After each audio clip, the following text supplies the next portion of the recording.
My name is Aleksander Wierzejski and welcome to Poland Daily. President Andrzej Duda and Prime Minister Mateusz Morawiecki spoke, but the conversation specifics are undisclosed. They may have discussed setting up a new government in keeping with the constitution. The president wields the authority to pick the individual responsible for building the new government. Typically, the president selects the winning party's delegate. In this instance, it is Law and Justice. However, the opposing parties has won enough seats to have a majority. They have requested that the president select their representative. Konrad Chmioła from Telewizja Republika has more.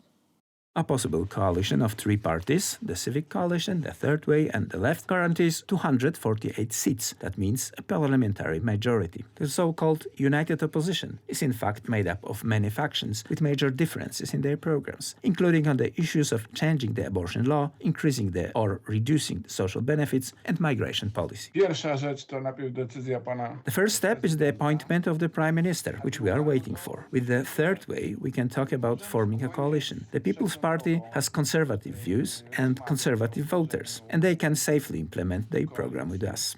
In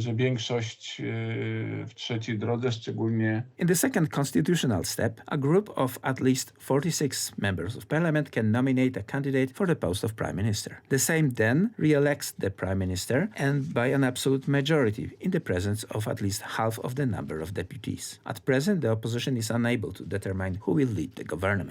We are not talking about personal details at the moment. We wait for talks with the president. Of course, Władysław Kosiniak-Kamysz has excellent qualification to become prime minister. He has experience as government official and parliamentary leader who has formed many coalitions. I believe that the president should entrust Chairman Czarzasty with the task of forming a government. You can't even decide among yourselves who will form the new government. Leaders of the opposition parties are pressuring the president to convene the Sejm as soon as possible and give the opposition the task of forming a government. The president has already declared before the elections that he would entrust this task to the party that won the elections. Donald Tusk is pressing Mr. President hard, but the president is following the constitution. There is one party that got the most support.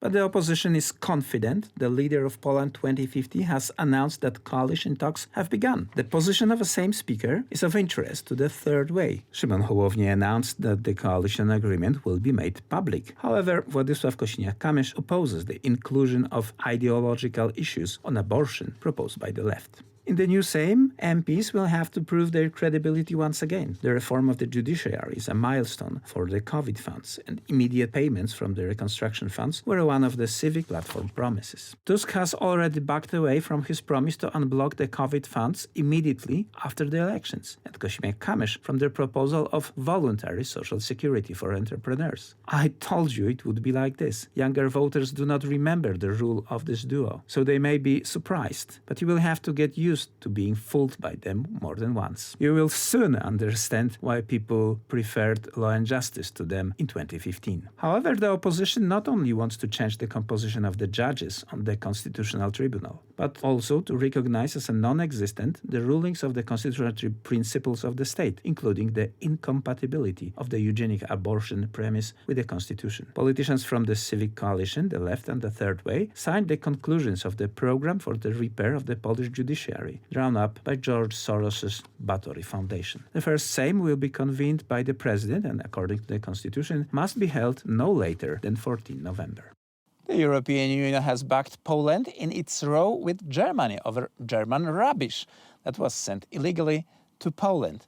The EU has admitted Poland is correct in its dispute with Germany.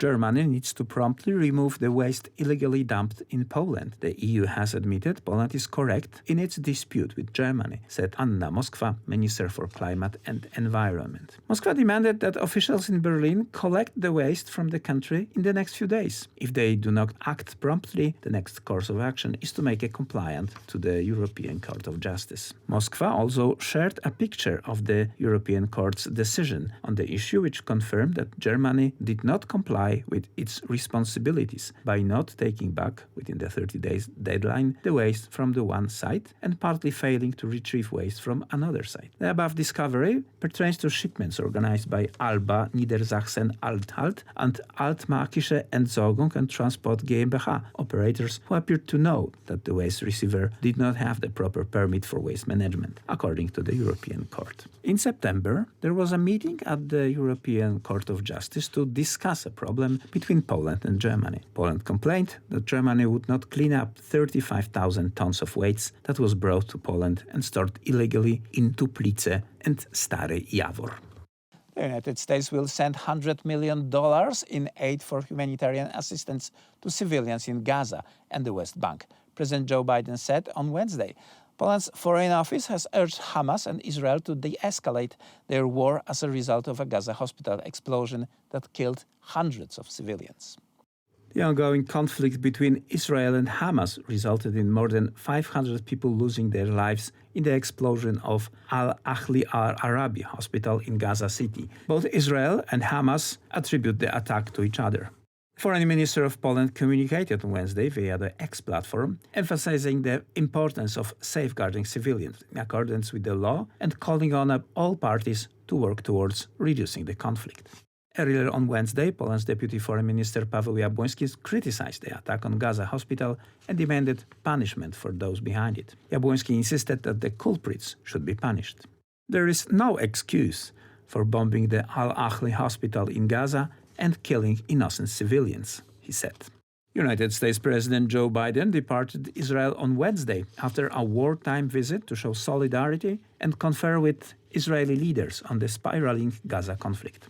Biden said Washington would provide Israel with everything it needs to defend itself as it wages war against the Palestinian militant group Hamas. The trip came a day after the devastating blast at the Gaza hospital that he, like Israel, blamed on an errant rocket fired by a terrorist group. Hamas blamed Israel for the blast that it said killed hundreds of people. Biden, who met the Prime Minister Benjamin Netanyahu and his cabinet, said Hamas was worse than Islamic State for the killing of Israeli civilians in the surprise attack on October 7th by Gaza-based Hamas gunmen, who killed 1,400 people and took about 200 hostages. Biden said the U.S. would provide $100 million in new funding for humanitarian aid in Gaza and the occupied West Bank. The United States has urged Israel to allow humanitarian aid in to help Palestinians. I come to Israel with a single message. You're not alone. You are not alone. As long as the United States stands, and we will stand forever, we'll not let you ever be alone. The world will know that Israel is stronger than ever. And my message to any state or any other hostile actor thinking about attacking Israel remains the same as it was a week ago. Don't. Today, I'm also announcing $100 million in new U.S. funding for humanitarian assistance in both Gaza and the West Bank. This money will support more than 1 million displaced and conflict-affected Palestinians, including emergency needs in Gaza. You are a Jewish state. But you're also a democracy. Unlike the United States, you don't live by the rules of terrorists. You live by the rule of law. And when conflicts flare, you live by the law of wars. What sets us apart from the terrorists is we believe in the fundamental dignity of every human life. Israeli, Palestinian, Arab, Jew, Muslim, Christian, everyone. You can't give up what makes you who you are. Germany began new border controls with Poland, Switzerland, Austria and the Czech Republic, a move Chancellor Olaf Scholz said was necessary since the European Union's exterior borders were currently not being well enough secured. Germany saw its first-time asylum request rise by 78% in the first 7 months of 2023, according to official data. Grenzen müssen geschützt werden. EU borders must be protected, and if that is not done properly, as it is the case right now, we will do something at our borders. We have increased the protection on the borders with Switzerland, Austria, the Czech Republic and Poland in order to ensure that we can prevent people from being waved through. There are so many who cross a lot of European countries after arriving from across the Mediterranean or from Balkans, and the first country where they apply for asylum is Germany. That can't be a sensible system. That's why we need to agree with others how to do it, and it appears that this might work in Europe.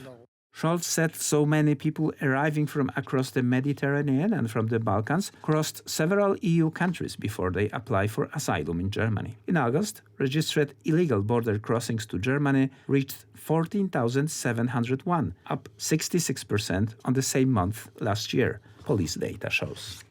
That's all for this evening. We will be back tomorrow, same time.